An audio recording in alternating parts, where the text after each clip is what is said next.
Hi, everyone. This is Jack Allwild with another money episode. Today, we have very special guest, Dwight Heck. Dwight, welcome to the show. Hi, Jack. Thanks for inviting me, brother. Appreciate it. So, before we get into how to live a life on purpose, I like to start out by asking everyone, what was your relationship with money like growing up?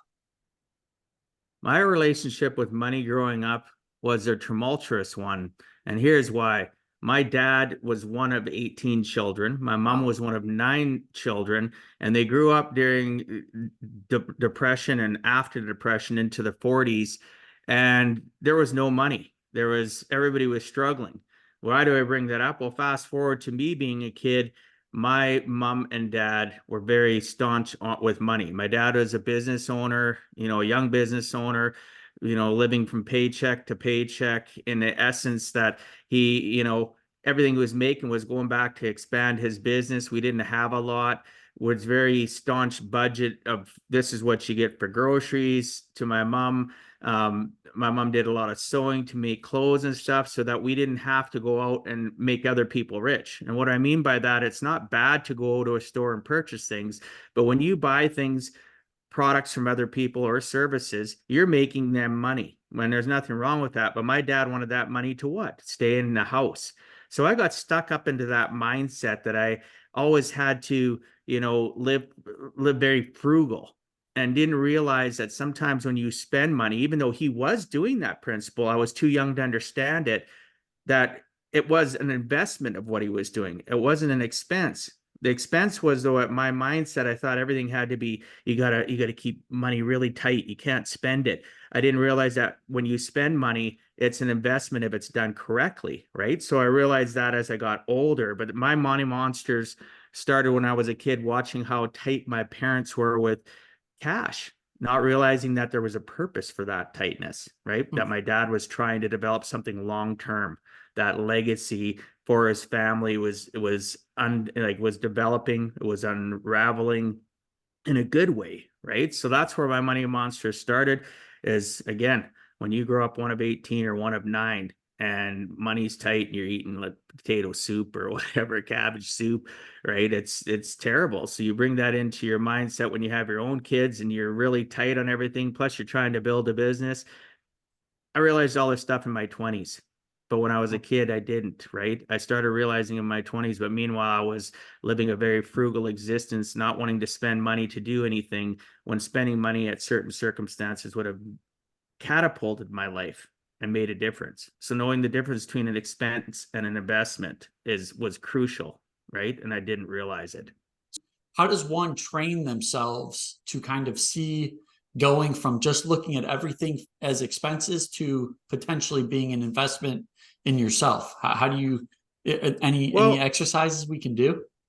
you know what? One of the simplest exercises to understand the difference between investment and expense is to think to yourself, if I purchase this, whatever it is, product or service, what difference is it going to make in my life, short term, long term? Or am I buying it because my emotional state of mind, I'm sad or something's just not going right, and I'm buying that feel good thing? So, understanding the differences between needs and wants is something I coach people on all the time. I always say to them, because I do a lot of budgeting with people, a lot of detailed budgeting, and I do a lot of detailed goal setting. So when I'm goal setting with people and they say they want this, and that, and I look at and we've worked on their budget and we're looking at the numbers, and I'll say to them, I'll ask them a question, why do you want that? And I wait for their response. And then I've already talked to them and planted the seed about the need or the want. Is that a need? Is that need, that investment of what you want to spend that money on? Is that going to better your life? It can be short term or it can be projected out long term how it's going to affect your life. But I want them to think. I want them to actually have that thought process in their mindset where they're not just spending the money just frivolously and not thinking, oh my gosh, after the fact, when they get the credit card bill, it was a want. It really wasn't Uh, a need. It's not going to invest in my short term or mid term or long term future. So really, at the end of the day, it was an expense. It wasn't an investment. So when you start training people, and it's not something you can just flip a switch. It's conversations. It's building that relationship. It's teaching people that it's okay, the circumstance you've been in, to make sure they understand you're not um, judging them. And I talk a Mhm. lot about that in my book. I talk about that in my own practice over the 21 years. I use real life examples. I'm vulnerable about the things I've gone through as a single dad of 5 kids, what I went through with my money monsters as a kid, how it affected, because I talked to you a little bit about my money monsters, but it's impossible to get into the details when it's so much more than just that little blurb that I give you, right? Mhm. But it's important to share that with my clients. It's important to share that with the people I coach so that they understand. And I'll say, you know what? I understand where you're coming from. I had Sally and John, clients of mine. Obviously, I'm not going to give real names and I don't give personal details. And I'll say, this is what they went through with me, and this is the circumstances. So, don't feel like you're alone, that you're the only person going through. The difference between them and you is they started on their journey with me and now they're here. You're starting here and you can get there too. We just need to train you how to look at money. Yeah, and understand the rules of the money game, and quit buying stuff based on the marketing that people use against you, and you think it's a need and you really don't understand the difference between needs and wants, so you go and buy it and it's really a want. Now that's an expense, right? Sometimes we have to have expenses in our lives. We have utilities, we have food, but those are still needs, Mhm. right? So you can have an expense and a need. But what we really want to focus on is life, is people understanding this is my expenses of life to live, to make sure that I'm have existence on a 30-day cycle, 31-day cycle in your month, and then take that and understand I don't want to run out of money. So I don't want to have more month than I have money. And throughout that process, am I, making sure I've managed debt correctly? Or if I'm not in debt, am I saving before I'm spending? And living within a window of reality where I understand that I have to have some of that money going toward my investment of my future. Again, Hmm. short term, long term. How do you go about constructing a budget with the goals in mind? Because I think a lot of people view the phrase budget as very like restricting. How do we get people excited about budgeting and keeping their long-term goals in mind? Or I guess phrased another way, is there a specific structure you use in the budgets to help people keep their goals in mind? Well, here's the thing. Like I've been seeing this client for a few weeks now, and they have all these grandiose dreams. And Uh, dreams aren't bad. Dreams are a good thing. They keep us going. They're literally fuel for our emotional and mental locomotive of our brain to move forward, to continue to have perpetual motion, to live a life that's on purpose. It all starts with that budget is the biggest aha moment, that wake up and oh my gosh, look what I'm spending. So I'll get them to do goals with me, and we keep it very generalized at first. uh-huh. Here's a dozen goals. Pick your top three. What do you want? Oh, you want to save for retirement. You want to get out of debt. You want to have a paid vacation where it's not living from a credit card and taking the next year, 2 years to pay it off. Well, okay, we really need to dial in your budget tight. Okay, here's all the numbers you've given me. We've entered them into this budgeting spreadsheet that I have that I've utilized, and we look and go through, and I literally will talk to them. These, what would you say is based on our conversation a few minutes ago, what would you say is a need and a want in here? And they'll go through and they'll say, oh, entertainment. Well, that's a want. It's really not a need. And we have those kind of those conversations, and I'll say, okay, well, based on your goals, you have nothing on here in your budget structure to achieve that goal of a paid off vacation.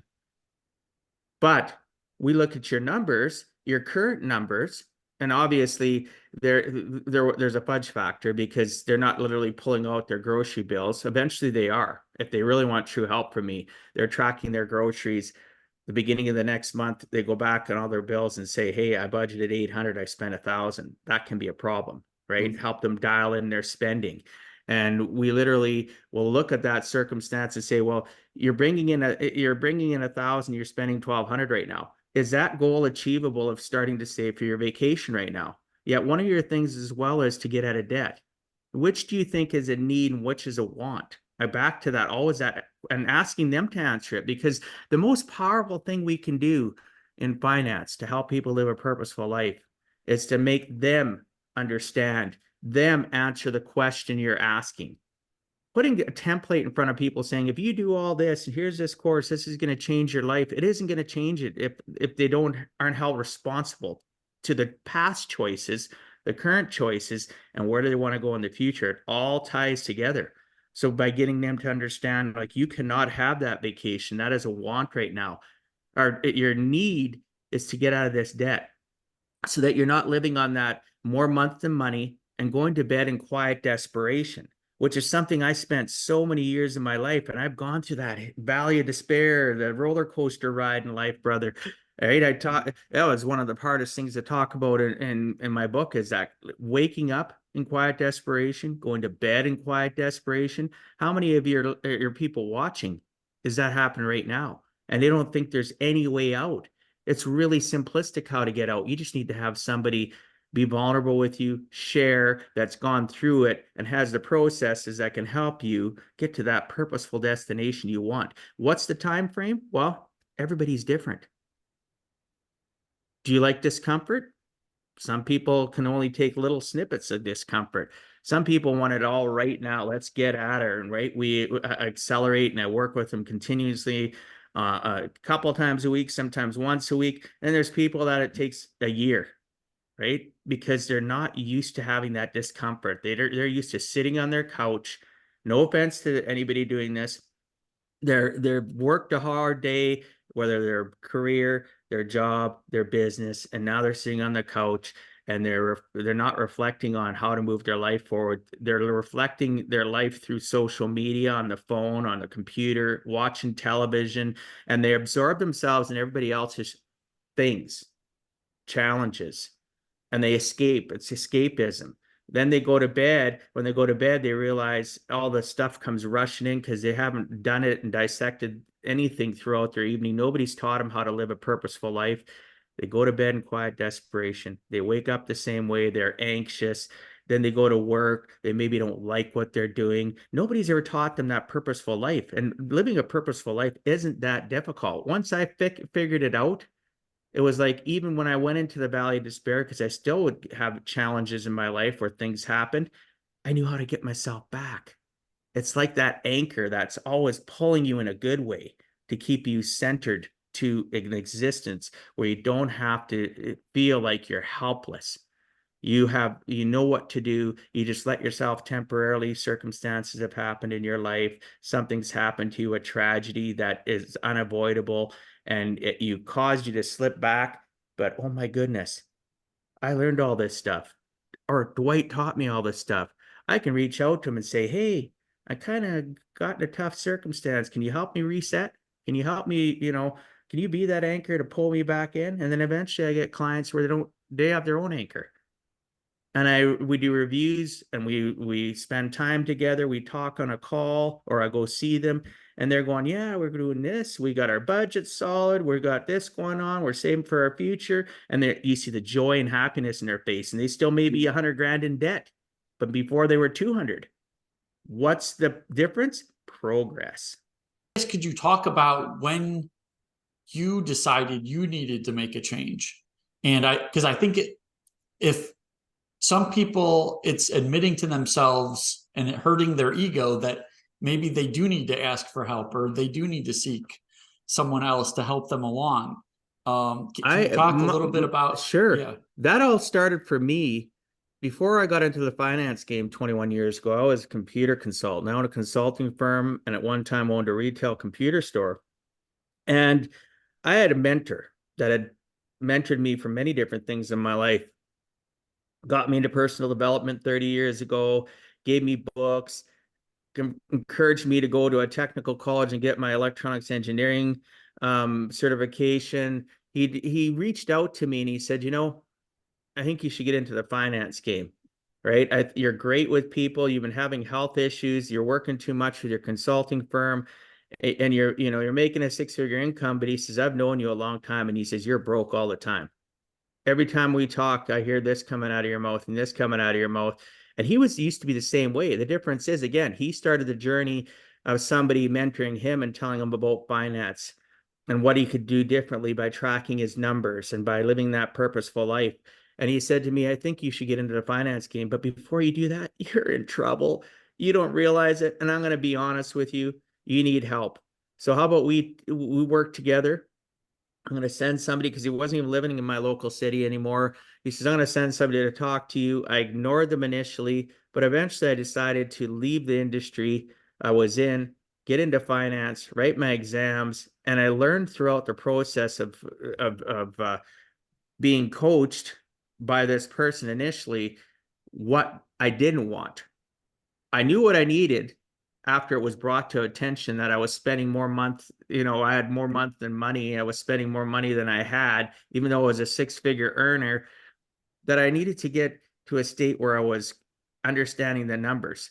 So I didn't really like the way I was being coached because it was all centric about selling a product. It was transactional, not relationship built. And it didn't make me feel good.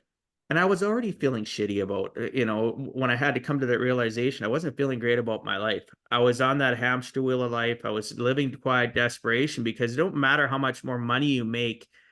It's a temporary band-aid if you don't understand and control those numbers to get what you want through your goals, to make sure you're living a purposeful existence and still planning for the future is a balancing act that's not difficult, but you have to understand. So I literally spent the next, maybe year working so diligently, trying to learn, reaching out to different people. There was other brokers in our office. I'd go and talk to them. Hey, what do you do for this? And I'd get everybody's perspective. And then I'd sit and I'd reflect on it and go, geez, I kind of like that. No, I don't like that. That's like, it's like that buffet mentality that I live my life by. You don't eat everything in a buffet. You don't take every single piece of information somebody gives you and satiate yourself with it either. You have to reflect and what's good, what's bad, and then go back to the second helpings of this good information, or that third helping, and then take that information. And I started building in that first year the budgeting system that I still use today. The goal setting sheets, started building them back then, dude. That's how long ago it was. And I keep on refining them and seeing how it reacts with the clients, how it reacts with my mindset. And developing that process was something that I needed to develop. But if it wouldn't have been for that mentor saying, you need help. And I think on the way of you doing this, because you're so good with people, you're so good, being having empathy and, working with people. I've seen it through your current career, your current business, that you be good at finance. And obviously my brain knew I needed help. I was just ignoring it like everybody else, being that couch sitter, being that person that was, stuck on that hamster wheel and spending time on things that weren't going to better my life. They were just distracting me from life. We all have those distractions. Wouldn't you agree, Jack? I would. When you Right? were making the six figures but you were spending maybe more, can you talk about some of the things you were spending on that weren't, I guess, aligned with your values? Oh, back then it wasn't even, I'd overspend with my kids because, Ah, I was already divorced, and then there was guilt. People can relate to that. You feel guilty, you're a divorced person, your kids didn't ask for that. So you're trying to, you maybe, even though they love you and you don't have to do it, we try buying attention. We try buying that love that we already have. They just want our time. We don't understand it because as society fills our heads through the marketing of what you see on television and the newspapers, what you see on the billboards as you drive by on the road. You know what I mean? We're indoctrinated. I can't even say the word. We're just constantly bombarded with stuff from our families. Oh, you should go do this. You should go do that. Oh, look what John and Sally are doing for their kids, and they're a married couple and you're divorced and you're struggling, and you don't want your kids will come to you and say, such and such did this and such did that, so I go and spend money I shouldn't spend. Do you know what I mean? I was spending outside of my wheelhouse. My wheelhouse was this amount of money, and I was spending outside of that wheelhouse. I was spending beyond my means and robbing Peter to pay Paul, right? Some months I had no choice, use this line of credit, use, whatever, credit card and paying one with the other. And I don't know if anybody's ever can relate to that that's watching this, but I just got to a point where it was a giant wake up call that I needed to figure this out. Right. And when I got into the finance thing and I started going to hear speakers speak or listening to product providers come from different companies, and there was always a theme. You need to control your numbers. You need to understand. And it wasn't that I was a stupid person. Here's my bank account. Here's the bills. Oh my gosh, I shouldn't have spent that $500 because if I would have been paying attention, the next week my car payment was due $300. But if I had it down on paper, and I had it detailed, I would have known that. It would have been in black and white. I wouldn't have spent it. I wouldn't have had that. Oh gosh, where am I going to get that $300? Oh no, okay, I'll just take it out of this line of credit. Temporary band-aid, right? Oh, I'll borrow it from somebody or whatever the case may be, right? So it was a realization of my circumstances, getting into finance, understanding that what's the theme? Why are all these people smiling more than they're sad? They might admit that they have debt. They might admit that they got this and that. Oh my goodness. The theme is and the direction is understand your numbers. The rule of the number game is the rules of the numbers game is understanding your numbers. What can I do to make my life better now that I'm starting to get this? And I started dissecting my own life and I started utilizing and playing the role of that with clients and asking them questions, watching their responses, and started changing stuff. And I actually simplified it. I didn't overdo it. Initially, it was just like, oh, staunch. And I realized the more relaxed I was, the more honest and genuine I was to circumstances, or, you know what, I'm going through this right now too. I get it. How about we work together? Maybe I can teach you some things and maybe you can help me develop and teach things in a better way, more compassionate way. Oh, I never thought about that, Mr. and Mrs. Client. You know what? That's great information. And I appreciate that. And I give them kudos even after the fact, months later, years later. I'll say, you know what? I always remember you talking about that. I integrated it into my practice and it's helped a lot of people. Thanks so much. Don't think you know it all. Besides budgeting, are there any resources that come to mind that have really helped people that you've worked with out? Um, I guess the biggest resource I can say to help people out, and the thing that slows us all down, Jack, is our 6 inches between our ears, right here, right? This is a problem. And we're never taught in our lives, right from school all the way up to adulthood, about how to personally develop our emotional, our mental, even our physical, right? Our physical body. We're not taught about proper nutrition and exercise. So what would I say would be a great tool besides budgeting? Personal development, right? Pick up a good book. Start with something simple like How to Win Friends and Influence People, just simple books, right? The Magic of Thinking Big, just things that are going to make you think a little bit differently. And why do I tell people that? Because the quicker you can shift your mindset to think differently, the quicker you're going to accept the processes that I utilize and help people with. The sooner you're going to be able to go, wow, this makes so much more sense, right? It's personal development all day long. And it's one of the things that people avoid. Oh, look at this shiny book. Like, I show people, look at my book. This is my book. Guess what? Putting it on your head ain't going to make a difference. It's not going to work with osmosis. Putting it under your pillow ain't going to work. You got to actually crack the book open and read. And if you're a person that doesn't like reading, I've stopped reading years ago in the sense of a physical book. I love Audible. There's Okay. such a plethora of stuff. A lot of people, here's another tip for you. I know our local library, and they do it in a lot of communities, even in the US.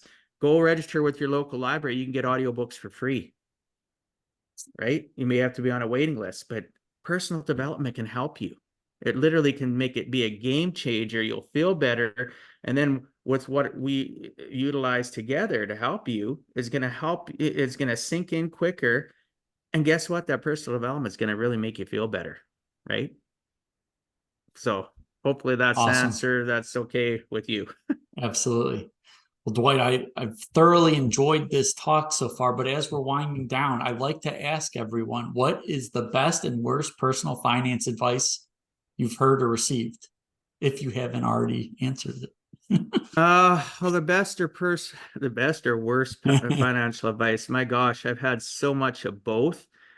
I think some of the worst financial advice I've ever gotten is speak to your parents. Oh, They knew what it was like. They've got it all set down, and or speak to your Uncle Charlie. Uncle Charlie knows it all. Look at, he's got the fancy car, he's got the fancy house, he's got all this stuff. He goes on a couple vacations a year, and realizing that is a giant facade. You open up the book of Uncle Charlie's life and you look inside, and it's like, oh my gosh, Uncle Charlie is 90 days away from losing it all. well, He makes $2,000 a month, and his payments are 2,500, and he's doing that constant robbing Peter to pay Paul. So your parents see Uncle Charlie, and they reflect on his life and think he's doing so well, where Uncle Charlie's broke. Or your parents, you thought you had everything. They took you on vacations and did all this stuff and give you everything you wanted to, but they were broke too. They just hid everything from you, and you going to ask them advice? Are you kidding me? Do you know what I mean? Like that's probably the worst advice I've ever gotten. Go talk to your relatives. Go talk to your uncle. Go talk to this person. Look how successful they are. Yet they have their actions. You don't see their actions. You see the facade. You don't see the actions of what got them to where they're at, whether or not. And I'm not saying this is every case. Yes, there's going to be people you can talk to, but it doesn't necessarily mean that your parents that are wealthy or your uncle or aunt that are wealthy understand how to educate you. Go to a professional. Go to somebody that's been through this, that knows how to communicate at a level, and give you analogies, give you real life stories, give you the vulnerable, give you the good, bad, and the ugly, so that you can actually relate. Right? Just because they're family, just because they're a good friend, doesn't mean they know how to teach, even if they have it.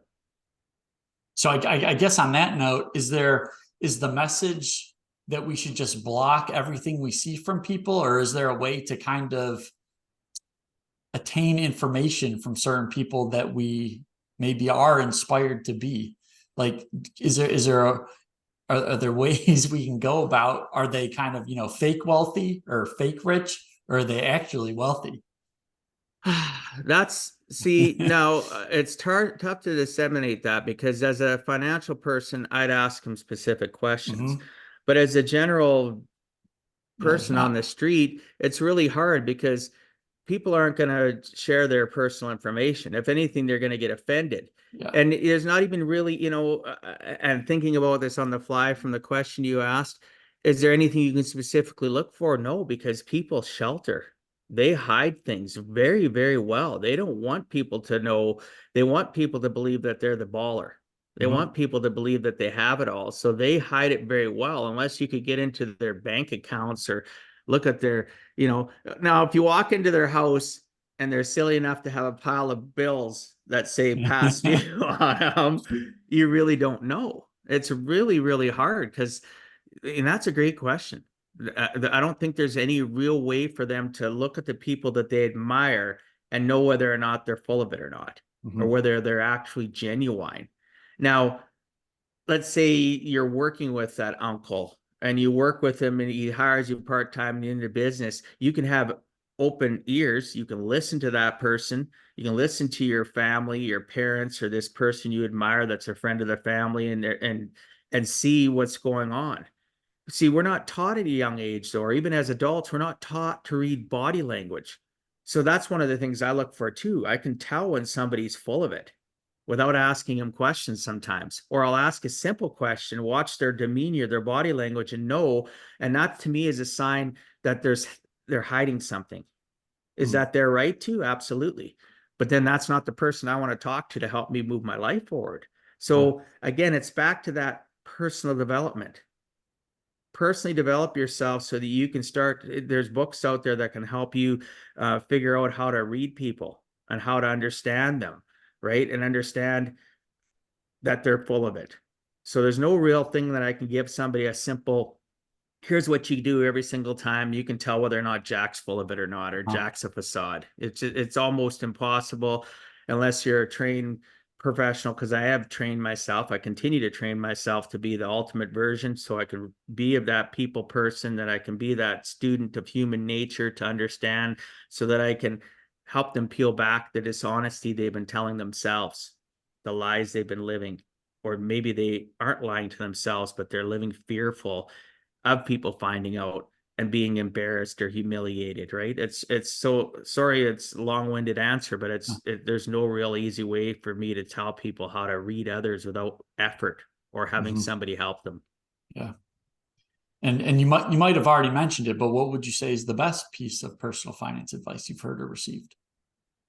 The best piece of personal advice that I ever got, and like you talked about earlier, it goes back to that budget thing where people say, like you say budget, people go, "Ooh, I don't want a budget." They all automatically think it's going to make them live a worse life. And I remember my first initial conversation with somebody when I was getting licensed and got licensed, and they talked about budgeting and we got to sit down and do this. And I'm like, I got defensive. It's like, why do I, I don't get that. Why do I need to do that for? Well, this is why.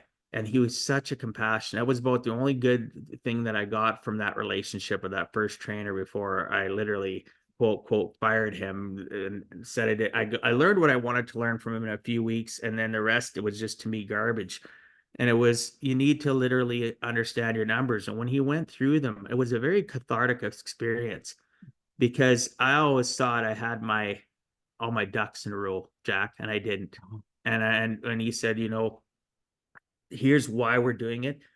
I'm going to help you through this process. Let's get all your numbers. Oh, what about this?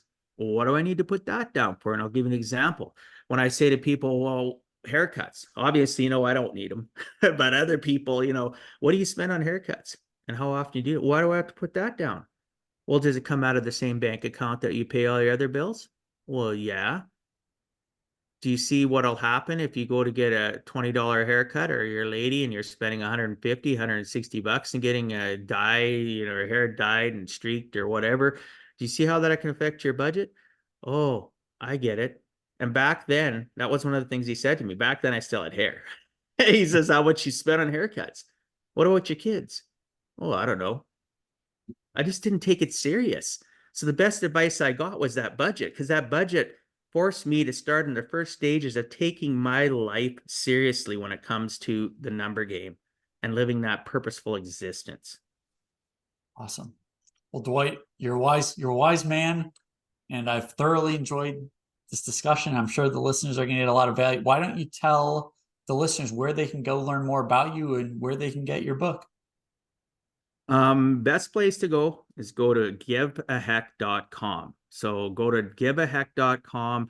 You can literally go and click on the book, and it'll come into a funnel, and you'll be able to get the book shipped to you. Just pay for the price of shipping. You'll get the book for free, and I'll send it to you. And you'll be able to read a little bit of information about me. There's also my financial education portal buttons. There's different buttons within there, including access to my podcast. You can check that out. But yeah, best place to go is giveaheck.com. You can also go up and book a free consultation, just to have a video chat with me and just share to me where you're at. And I'll be straight up honest with you, right? I'm compassionately blunt, but that's what we need in this world. We need people to be empathetic and compassionate, but we also need the truth, the hard truth. And I know how to read people. Your circumstance may involve me being forthright, blunt, and other times it's just baby steps, right? And I'm here to help you through that. You just have to, your why has to be strong enough that you're stuck and you're sick and tired of being stuck. So go to giveaheck.com. Giveaheck.com. Great. Thanks so much, Dwight. You're welcome, brother. Appreciate you having me on.